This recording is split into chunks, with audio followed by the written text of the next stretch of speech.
कि पाकिस्तान दोबारा जो है आतंकवादी का दुनिया भारत में कराएगा। फिर यहाँ निर्दोष लोगों की हत्या करके चला जाएगा, कोई ब्लास्ट हो जाएगा और हम मुंह ताकते रह जाएंगे। तो क्यों नहीं पाकिस्तान को ही कब्जा कर लिया जाए। चीन और पाकिस्तान दो जाने माने दुश्मन हैं। जी, जाने माने वो सिर्फ दुश्मन है।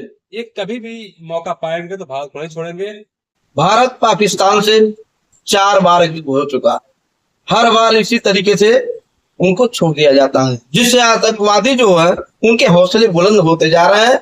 इस बार भी मौका मिला था, लेकिन तब तक के लिए सीज फायर हो गया। जिसकी इसके बाद क्या होगा, जिसकी जानकारी लेने के लिए आज हमारे स्टूडियो के नए मेहमान हैं अनिल वर्मा जी, जो जल्दी से गोल्ड मेडलिस्ट भी है। इनसे हम जानेंगे कि क्या होना चाहिए। युद्ध सीज फायर हो गया, इसके बाद अब क्या होना चाहिए। बहुत बहुत धन्यवाद हमारे स्टूडियो में आपको। देखिए, युद्ध नहीं होना चाहिए, लेकिन कभी कभी स्थिति ऐसी आती है कि मजबूरी बन जाती है। जी जी जब कोई व्यक्ति या कोई शत्रु आपको बार बार परेशान करे, जी, आप बार बार अपना बचाव कर रक्षा करें लेकिन नहीं माने, जी तो अंत में उत्तिष्ठ युद्धस्व भारत, जी, माने युद्ध के लिए भारत तैयार हो जाओ और ये कहावत शुरू हो जाती है। रण में कूदना पड़ता है।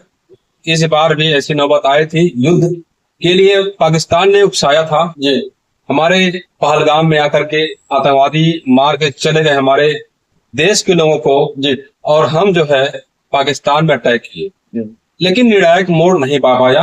अभी लड़ाई शुरू होने वाली थी, पहले सीज फायर हो गया। अभी हम जीते या हारे इसकी समीक्षा हो रही है। वहां पाकिस्तान में जश्न मनाया जा रहा है कि हम जीत गए हैं, इधर भी लोग कह रहे हैं कि हम जीत गए हैं, लेकिन जीता हारा कौन? यह जो है युद्ध ही जब नहीं हुआ तो हार जीत का सवाल नहीं पैदा होता। तो हमने उनको सबक सिखाया है, उन पर अटैक किया है और संदेश देने की कोशिश की है कि इधर दोबारा गलती करोगे तो उसका अंजाम बुरा होगा। लेकिन क्या हमारे सीज फायर होने से, जो सीज फायर हुआ है उससे क्या पाकिस्तानी लोग शांत हो जाएंगे? वहां के जो आतंकवादी हैं वो फिर अटैक नहीं करेंगे? बड़ा सवाल है, क्योंकि 4 बार युद्ध हुआ अपने पाकिस्तान से और इंडिया के बीच में, लेकिन बार बार युद्ध की नौबत क्यों आती? इसमें देखा जाए 1947 में युद्ध हुआ था, उसके बाद 1965 में युद्ध हुआ और इसमें भारत को विजय मिली। हालांकि कुछ लोगों को इसमें असमंजस या संशय बना हुआ है। फिर 1971 में युद्ध हुआ, उसमें पाकिस्तान जो है नष्ट नाबूद हो गया था। उनकी सेना जो है परास्त हो गई थी बुरी तरह से, उनको आत्मसमर्पण करना पड़ा था और पाकिस्तान को बांट करके भारत ने 2 खंड कर दिया, जिसमें बांग्लादेश पैदा हुआ था। उसके बाद 1999 में कारगिल युद्ध हुआ, जिसमें पाकिस्तान को पीछे खदेड़ा गया था। पाकिस्तान हमारे देश की जमीन पे सरजमीन को कब्जा करने की कोशिश किया था, लेकिन हमारे सैनिकों ने उनको पीछे खदेड़ दिया। ये युद्ध हुआ था। मैंने हर बार जो है पाकिस्तान हारता रहा और हर बार जो है कश्मीर ही मुद्दा बनता रहा। कश्मीर जो है पाकिस्तानियों के निशाने पर है।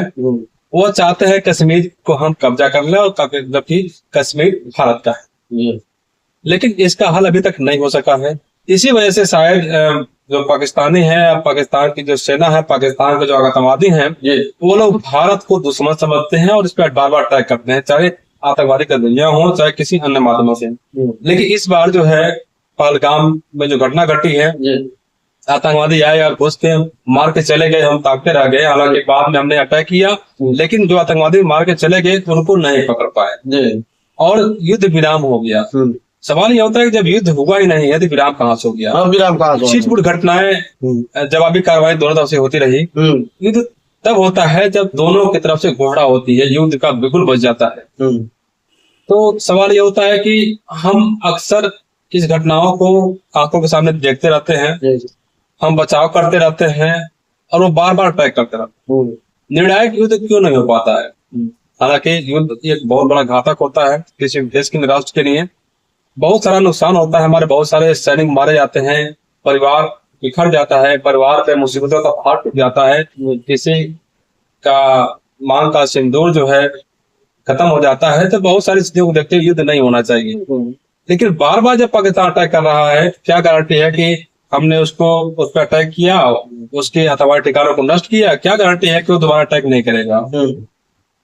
कोई लेगा गारंटी? नहीं लेगा, कोई नहीं लेगा। मैं अनुभवों के आधार पर कह सकता हूँ, अब तक इतिहास के आधार पर कह सकता हूँ कि पाकिस्तान दोबारा जो है आतंकवादी गतिविधियां भारत में कराएगा, फिर यहाँ निर्दोष लोगों की हत्या करके चला जाएगा, कोई ब्लास्ट हो जाएगा और हम मुंह ताकते रह जाएंगे।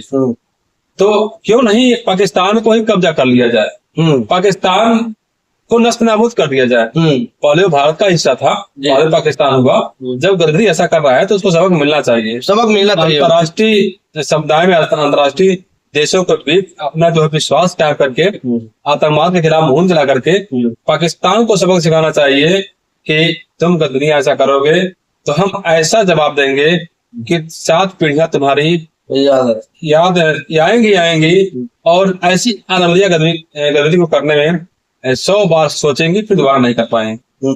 जी। वैसे अपनी सेना, बहादुर सेना जो है, खूब पूरी सक्रियता से एकदम जो है कि मोर्चा संभाले हुई थी। इसके बाद क्या होगा? भारतीय सेना का कोई जवाब नहीं है जी।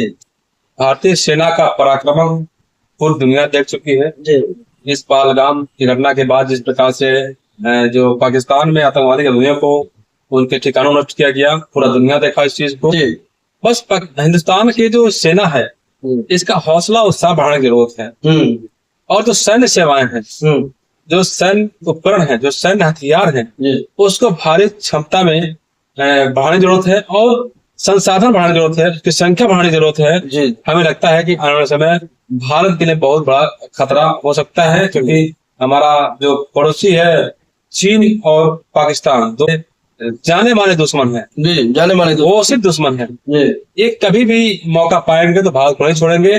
दुनिया में शक्तिशाली देश बनना है तो सैन्य सेवाओं को मदद करना होगा, भारी भरकम बजट सेनाओं पे खर्च करना होगा, सेना को पूरा प्रोत्साहन देना होगा, संसाधनों से लैस करना होगा, हाईटेक संसाधन लेना होगा।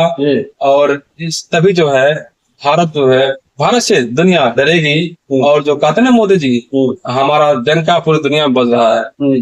अगर दुनिया पर डंका बजता होता तो ये चीज फायर लाइट सूरज को नहीं करना होता। बहुत बहुत धन्यवाद, आपने हमारे दर्शकों को जानकारी दिया। दोस्तों, इसी तरीके से हमारे वीडियो में बने रहें, अगली वीडियो का इंतजार करें। तब तक के लिए नमस्कार।